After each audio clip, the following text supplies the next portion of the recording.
पतंजलि के उत्पाद जिस तरह से लोकप्रिय होते जा रहे हैं, ऐसा लग रहा है कि कुछ लोगों को पतंजलि प्रोडक्ट की पब्लिसिटी से परेशानी हो रही है। पतंजलि उत्पादों की लोगों तक बढ़ती पहुंच से कईयों का बाजार डगमगा गया है, तो कई परेशान नजर आ रहे हैं। आश्चर्य की बात यह है कि विरोधी कंपनियां नहीं, इसमें सरकारें तक शामिल थी। जी हां, यह खुलासा हुआ है। योग गुरु बाबा रामदेव और पतंजलि को बदनाम करने के लिए पिछली सरकारों ने षड्यंत्र किया। आखिर कौन है जो बाबा रामदेव को बदनाम करना चाहता है? आखिर वो कौन है जो पतंजलि के उत्पादों के बारे में भ्रम फैला रहा है? और आखिर क्यों दूसरी कंपनियों के फेल सैंपल को पतंजलि का सैंपल बताया जा रहा है? आखिर वो कौन लोग हैं जो स्वदेशी का दुश्मन और मल्टीनेशनल कंपनियों की शय पर काम कर रहे हैं? जब पतंजलि उत्पाद लोगों के सिर चढ़कर बोल रहे हैं, लोगों के घरों में इन उत्पादों का प्रयोग बढ़ता जा रहा है, तो ऐसे में डर कर, खिसियाकर पतंजलि के खिलाफ ये निम्नतम स्तर की साजिश रची जा रही है।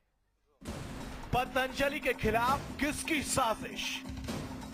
पतंजलि की पब्लिसिटी से कौन हुआ परेशान? किसने की पतंजलि को बदनाम करने की साजिश? सैंपल फेल होने की झूठी खबर फैलाने वाला कौन? दूसरी कंपनियों के फेल सैंपल को पतंजलि का क्यों बताया गया?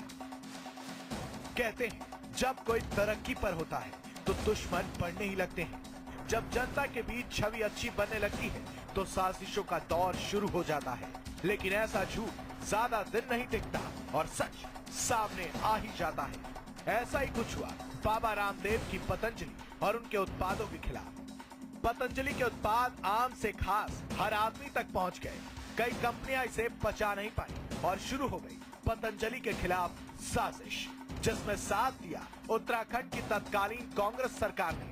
ऐसा दावा उत्तराखंड के आयुष मंत्री हरक सिंह रावत ने किया है। कांग्रेस बाबा रामदेव के उत्पादों से चिड़ी हुई थी और इस वजह से कारोबार को ठप करने की कोशिश की गई। पतंजलि ट्रस्ट के, पतंजलि योगपीठ के जो कुछ सैंपल हमारी सरकार ने, पिछली सरकार ने लिए थे, उसमें उनके केवल 2 फेल हुए थे। उसमें भी केवल उनकी पैकिंग और उसमें कुछ रिपोर्ट अगेंस्ट आई थी कि भाई ये पैकिंग ठीक से नहीं है। बाकी उनके कोई भी सैंपल फेल नहीं हुए थे। 30 के लगभग अन्य कंपनियों के सैंपल फेल हुए थे, जिसमें कि पतंजलि योगपीठ के सैंपल नहीं थे। दुर्भाग्य से ये भ्रम फैलाया गया कि सारे जो सैंपल थे पतंजलि योगपीठ के फेल हुए। और साजिश भी ऐसी रची गई कि कोई भी भरोसा कर ले। पतंजलि समेत कई कंपनियों के उत्पादों के सैंपल जांच के लिए ले जाए गए, जिनमें से 30 सैंपल फेल हुए। लेकिन पतंजलि के उत्पादों को बदनाम करने के लिए झूठी बात फैलाई गई कि ये सभी सैंपल पतंजलि के उत्पादों के थे। ये गलत प्रचार किया जा रहा है कि सारे पतंजलि योगपीठ के ही सैंपल्स फेल हुए हैं। मैं इसका खंडन करता हूं, क्योंकि मैंने सारी रिपोर्ट मंगवाई है और उसमें पतंजलि योगपीठ के कोई भी सैंपल फेल नहीं हुए। केवल 1-2 को छोड़कर बाकी दूसरी कंपनियों के जरूर फेल हुए हैं। और हम इसमें पूरी जांच करवा रहे हैं कि जिससे कि अब आयुर्वेदिक दवाइयों के मामले में बिल्कुल पारदर्शिता हो, वो टेस्टिंग हो। इसकी पूरी हम अदर सोर्सिंग से भी और अपने जो सरकार की लैब को भी हम सुव्यवस्थित कर रहे हैं, जिससे कि इस तरह की भ्रांतियां, इस तरह की चीजें न फैली। जबकि सच ये था कि मात्र 2 सैंपल में ऐसा पाया गया, उनमें भी आंशिक कमी थी। अधिकतर फेल सैंपल दूसरी कंपनियों के उत्पादों के थे। सवाल उठता है, आखिर क्यों कांग्रेस ने ऐसा किया?